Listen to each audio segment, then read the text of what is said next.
안녕하세요. 오늘 여러분과 함께 깊이 이야기 나눠볼 자료는 서재성님의 그리스도인의 독서 생활이라는 소책자인데요. 여러분은 요즘 책 좀 읽으시나요? 이 자료를 보니까 좀 흥미로운 질문을 던지더라고요.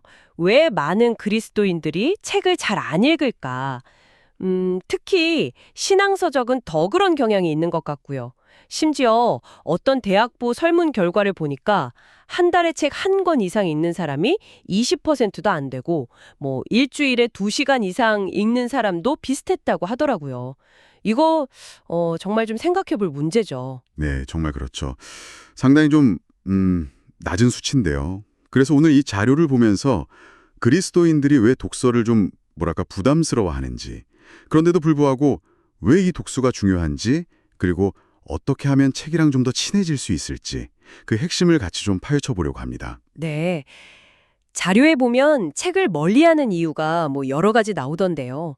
일단 바쁘니까 독서의 필요성을 크게 못 느낀다. 이게 큰 것 같고요. 저자는 이걸 일종의 영적 무기력증하고 연결하던데, 그러니까 성장을 위한 활동에 대한 동기 자체가 좀 부족한 상태, 이렇게 보는 것 같아요. 네, 맞아요. 그런 심리적인 부분도 크고요.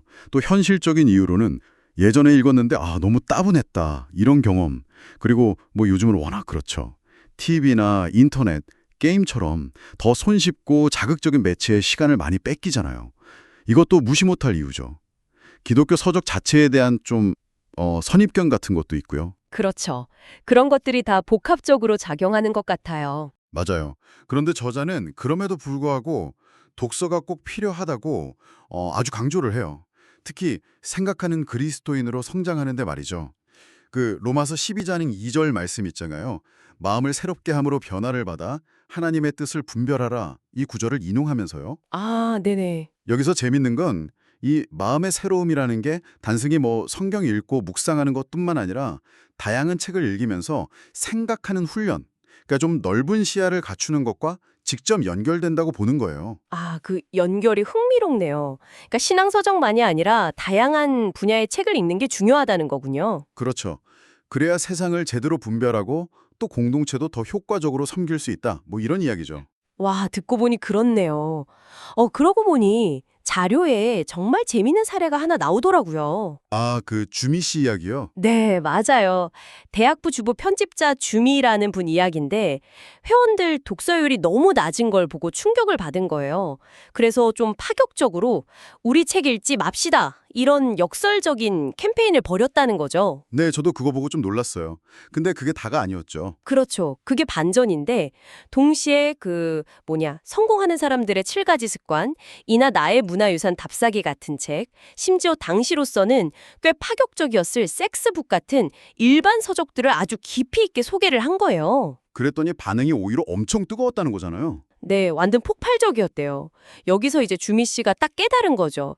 아, 사람들은 결국 자기한테 필요한 책, 자기 관심사에 와닿는 책을 읽는구나 하고요. 네, 그 필요라는 지점이 진짜 핵심인 것 같아요. 어떤 정보나 지혜가 나에게 필요하다는 걸 의필게 움직이게 되니까요. 맞아요. 그럼 그 필요를 좀 느끼게 하거나 아니면 독서 습관 자체를 만들려면 어떻게 해야 할까? 이것도 궁금한데요. 자료에서 제안하는 방법들이 꽤 구체적이더라고요. 네, 좀 실용적인 조언들이 있었죠. 네, 저도 보면서 이건 진짜 한번 해볼 만한데 싶었던 게 예를 들면 책에 대한 막연한 두려움이나 신앙서적은 너무 어려워 이런 선입견부터 좀 버리라는 거예요. 그렇죠. 일단 마음의 벽을 좀 허무는 게 중요하겠네요. 그리고 늘 가방 속에 책 한 권씩 그냥 넣어 다니는 습관. 이거는 당장이라도 실천할 수 있잖아요. 네, 아주 좋은 습관이죠. 작은 시작이 중요하니까요. 또 정기적으로 서점에 그냥 들러보는 거. 한 달에 한두 번이라도 가서 책 구경하고 좀 친해지는 시간을 가지라는 거예요. 아, 그것도 좋네요. 네. 그리고 의식적으로 독서 시간을 확보하는 노력. 예를 들어 TV 보는 시간을 조금 줄인다거나 아니면 주일 오후 자투리 시간 같은 때를 활용하는 거죠. 아니면 아예 책 읽는 날을 정해보는 것도 제안하더라고요.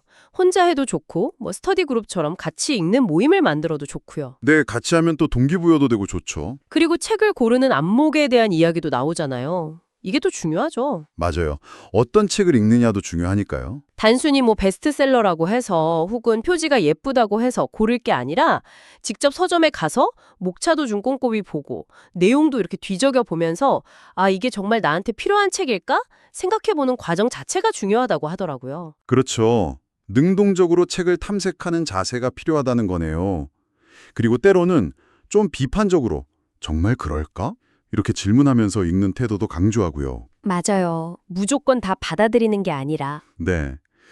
그런데 좀 아쉬운 점으로 지적하는 게 특히 신앙 서적 분야에는 좋은 독서 길잡이가 좀 부족하다 이런 현실을 이야기하더라고요. 아, 그런가요? 네. 그래서 완벽한 가이드만 기다릴 게 아니라 그냥 스스로 지금 나에게 필요한 책이 뭘까 이렇게 고민하면서 간단하게라도 나만의 목록이나 가이드를 한번 만들어보는 시도 자체가 중요하다고 그렇게 제안하고 있죠. 네. 오늘 이렇게 쭉 이야기를 나눠보니까요. 독서라는 게 단순히 뭐 지식 쌓는 행위를 넘어서는 것 같아요. 그렇죠. 우리 생각과 마음을 단련시키고 또 세선을 보는 균형 잡힌 시각을 갖게 하고 결국에는 하나님과 이웃을 더 잘 섬기도록 돕는 아주 중요한 훈련이라는 생각이 드네요. 네, 맞습니다. 훈련이라는 말이 딱 맞는 것 같아요. 처음엔 좀 부담스럽고 어려울 수 있어도 정말 작은 실천 하나하나가 쌓여서 변화를 만드는 게 중요하겠죠? 네. 이 자료의 주인공 주미 씨도 결국 책의 중요성을 깨닫고 주변에 막 책 읽기를 권하는 책 전도사가 되기로 마음먹잖아요. 이 부분을 읽으면서 여러분은 어떠신가요?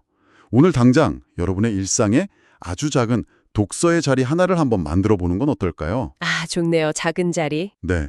예를 들면 뭐 다른 거창한 거 아니더라도 늘 손에 쥐고 있는 스마트폰 잠깐 내려놓고 가방에 작은 책 한 권 넣어보는 거. 그런 작은 변화부터 시작해 볼 수도 있지 않을까요? 한번 생각해 보시면 좋겠습니다.